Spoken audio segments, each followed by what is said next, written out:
రైతు భరోసాకు no ceiling scheme అమలుకు remote sensing సహకారం సాగు చేసే భూములన్నిటికీ సాయం సంక్రాంతి నుంచి అమలు ఎకరాకు 7,500 చొప్పున ఏటా 2 విడతలుగా పంపిణీ ఈ నెల 30న జరిగే క్యాబినెట్ భేటీలో నిర్ణయం ఈ నెల 30న క్యాబినెట్ భేటీ అనేది జరుగుతుంది దానికి సంబంధించి ఆమోద ముద్ర అనేది వేయనున్నారు ఏడాది 2 విడతలుగా ఈ రైతు భరోసాను విడుదల చేయనున్నారు ప్రతి ఎకరాకి 7,500 రూపాయల చొప్పున మన రాష్ట్ర ప్రభుత్వం అనేది విడుదల చేయనున్నట్టు సమాచారం గత ప్రభుత్వంతో పోలిస్తే గత ప్రభుత్వం 5,000 రూపాయలని ప్రతి ఎకరాకి ఇచ్చింది దాని తర్వాత ఎలక్షన్స్ ముందు వాళ్ళ రైతు బంధుని ఇవ్వడం ఆపేసినారు ఎలక్షన్స్ తర్వాత ఒక సీజన్ గాను కాంగ్రెస్ ప్రభుత్వం విడుదల చేసినది ఈ రైతు బంధు పథకాన్ని అయితే ఈ రైతు బంధు పథకాన్ని రైతు భరోసా చేసిండ్రు ఇప్పుడున్న కాంగ్రెస్ ప్రభుత్వం అయితే గత ప్రభుత్వం హయాంలో ఈ 12 సీజన్లకు ఇచ్చిండ్రు ఇప్పుడు ఏ విధంగా ఉండబోతుంది 7,500 అంటే రైతులు చాలా దానికి సంబంధించి మంచి ఇన్పుట్స్ అనేవి వస్తున్నవి ప్రతి ఒక్క గ్రామ స్థాయికి సంబంధించిన రైతుల కానించి ఈ ప్యాక్స్కి సంబంధించిన వాటి గురించి కూడా సలహాలు సూచనలు అనేవి తీసుకున్నారు ఈ రైతు భరోసాకు సంబంధించి మనం ఏ విధంగా అమలు చేయాలి మనం ఎంత పెంచాలి అనే దాని గురించి వాళ్ళు ఈ ఎలక్షన్స్ ముందే చెప్పడం జరిగింది 7,500 రూపాయలు ఇస్తామని కాంగ్రెస్ ప్రభుత్వం ఇచ్చిన మాటకు అనుగుణంగా వాళ్ళు మాట నిలబెట్టుకుంటున్నారనే చెప్పుకోవచ్చు అయితే సాగు చేసే భూములన్నిటికీ మన అసెంబ్లీలో ఒక వాడివేడి చర్చ అనేది జరిగింది ఈ రైతు భరోసా అనేది ఎన్ని ఎకరాలకు ఇవ్వాలని ఇన్పుట్స్ తీసుకోవడం జరిగింది వేరే ప్రతిపక్షాల నుంచి అయితే దానికి సంబంధించి కూనంనేని సాంబశివరావు గారు 15 ఎకరాల్లోపు ఉన్న రైతులకి రైతు భరోసా కల్పించాలని కూనంనేని సాంబశివరావు గారు చెప్పడం జరిగింది అదే కాకుండా బీజేపీ తరఫున పాయల్ శంకర్ గారు లేచి సాగు చేసే భూములన్నిటికీ రైతు భరోసా ఇవ్వాలని పాయల్ శంకర్ గారు చెప్పడం జరిగింది టీఆర్ఎస్ వాళ్ళని వాళ్ళ యొక్క సలహాలు సూచనలు అడగగా వాళ్ళు అమలు చేసిన రైతు బంధు గురించి చెప్పడం జరిగింది కానీ ఎలాంటి ఇన్పుట్స్ అనేది ఇవ్వలేదు అయితే ఆ ఇన్పుట్స్ ఆధారంగా వాళ్ళు ఏం చేసినారంటే సాగు చేసే భూములన్నిటికీ సాయం చేయాలని అనుకున్నారు ఎందుకంటే చిరుస్థాయి రైతులు మాత్రమే ఎక్కువ ఉన్నారు తెలంగాణలో నియర్లీ 80% అంటే 80% వాళ్ళే ఉన్నారంట ఈ 10 ఎకరాలకి పైకి ఉన్న వాళ్ళు చూసుకుంటే ఒక 11%, 13% ఉన్నారంట మిగతా వాళ్ళందరికీ 10 ఎకరాల కిందకున్న వాళ్ళే ఉన్నారంట కాబట్టి దానికి సంబంధించి ఈ నిధుల కేటాయింపు అనేది జరగనున్నది అని మళ్ళీ ఇంకొకసారి వాళ్ళు క్యాబినెట్ సమావేశం ద్వారా మళ్ళీ ఇంకోసారి చర్చించుకుంటారంట ప్రస్తుతానికి మాత్రం సాగు చేసే భూములన్నిటికీ ఈ రైతు భరోసా అనేది కల్పిస్తాం దానికి సంబంధించి నో సీలింగ్ ఉన్నదని చెప్పింది అయితే సాగు చేయని భూమికి గత ప్రభుత్వం 27,000 కోట్లు సాగు చేయని భూమికి నిధులు విడుదల చేసింది దానికి సంబంధించి ఎన్నో అవకతవకలు జరిగినాయని ఈ ప్రభుత్వం నిందిస్తున్నదన్నమాట అంటే ఈ వెంచర్లకు సంబంధించినట్టయితే రియల్ ఎస్టేట్ భూములకి కొండలకి చెట్లకి ఇలా పనికిరాని భూములన్నిటికీ కూడా వీళ్ళు రైతు బంధు అనేది కల్పించడం జరిగింది అయితే ఇప్పుడు సాగు చేసే భూమికి మాత్రమే రైతు భరోసా అనేది కల్పిస్తామని ప్రభుత్వం చెప్పడం జరుగుతుంది దీనివల్ల సాగు చేసే భూమి విస్తీర్ణం అనేది పెరుగుతుంది మన ప్రొడక్టివిటీ అనేది పెరుగుతుంది అని మన ప్రభుత్వం చెప్తున్నది ఇది ఒక మంచి ఇనిషియేటివ్ అనేది మనం చెప్పుకోవచ్చు రైతుల నుంచి కూడా చాలా హర్షం వ్యక్తం చేస్తున్నారు ఇలా చేయడం ద్వారా సాగు భూమి అనేది ఎక్కువైతుందని ఎందుకంటే మనం 2 phases చూసుకున్నట్టయితే రబీ ఖరీఫ్ని చూసుకున్నట్టయితే రబీలో ఎక్కువ ప్రొడక్షన్ అనేది జరుగుతుంది ఈ ఖరీఫ్లో తక్కువ ప్రొడక్షన్ అనేది జరుగుతుంది ఖరీఫ్లో మనం ఏం చూసుకున్నా కూడా పూర్తిగా బోర్ల మీద బావుల మీద ఈ చెరువు కింద కాలువల కింద ఉన్న భూములు మాత్రమే సాగైతాయి కానీ రబీలో ఈ వర్షాధారకి సంబంధించిన భూములు కాబట్టి ఎక్కువ ప్రొడక్టివిటీ జరుగుతుంది దాని గురించి ఒకసారి డీటెయిల్గా చెప్పుకునే ప్రయత్నం చేద్దాం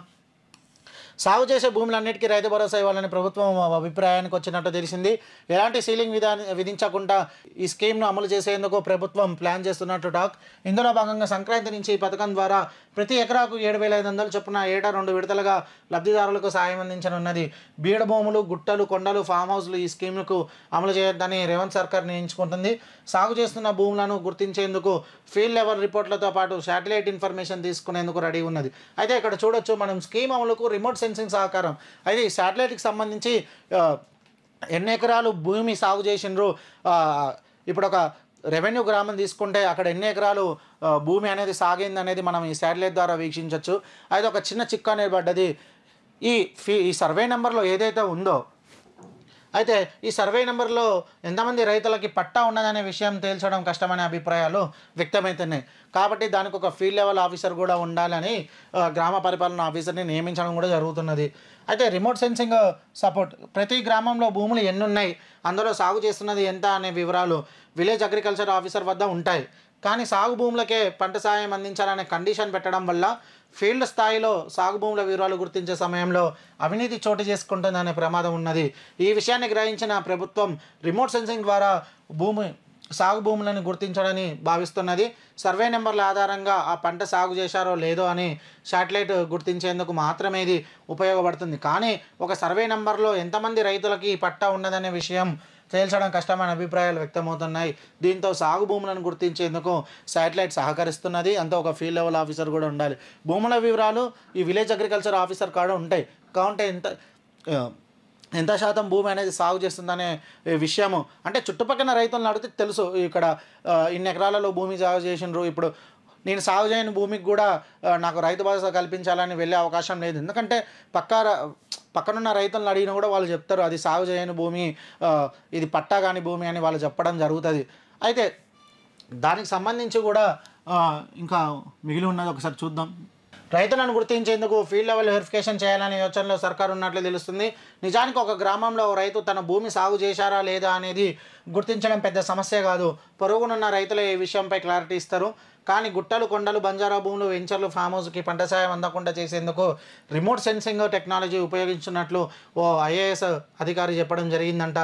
అయితే ఇక్కడ మనం చెప్పుకున్నట్టు ఒక ఫ్యాక్ట్ అనేది చూద్దాం. 13% మందికి రైతులకే 10 ఎకరాల కన్నా ఎక్కువ ఉన్నదంట. తెలంగాణ రాష్ట్రంలో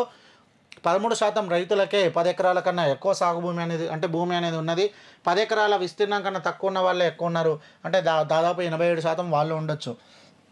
10 ఎకరాల విస్తీర్ణం కన్నా ఎక్కువ ఉన్న భూములు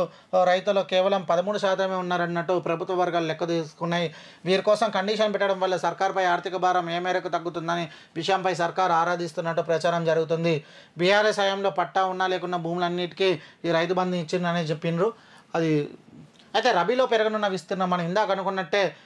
గత ఏడాది లెక్కలు చూసినట్టయితే రబీలో 1,44,88,000 ఎకరాలు సాగు చేయగా అది యాసంగిలోకి వచ్చే వారికి 67,07,000 ఎకరాల పంటలు మాత్రమే సాగు చేసినారు. అంటే సుమారు సగానికి తక్కువనే, రబీతో పోలిస్తే సగానికి తక్కువనే యాసంగిలో పొలాలు వేసినారంట. అయితే రబీలో అదనంగా మరో 10 లక్షల విస్తీర్ణంలో పంట సాగు చేసే అవకాశం ఉందని, ప్రస్తుతానికి మనం ఈ సాగు చేసే పంటలకే రైతు భరోసా కల్పిస్తామని చెప్పడం వల్ల ఈ మరొక 10 లక్షల విస్తీర్ణంలో పంట సాగు చేసే అవకాశం ఉందని అధికారులు భావిస్తున్నారు. మరోవైపు రైతు భరోసా స్కీమ్ కింద ఆర్థిక సాయం పొందేందుకు రైతులు నీటి వసతులు లేకున్నా ఏదో ఒక పంట సాగు చేసే అవకాశం ఉందనే వాదనలు సైతం వినిపిస్తున్నాయి. అంటే ఆర్థిక సాయం చేయడం వల్ల ఒకవేళ వాళ్ళకి నీటి వసతి లేకున్నా కూడా ఏదో ఒక పంట అనేది వాళ్ళు సాగు చేస్తారు అనే వాదనలు కూడా క్షేత్రస్థాయిలో మనకు వినిపిస్తున్నాయి.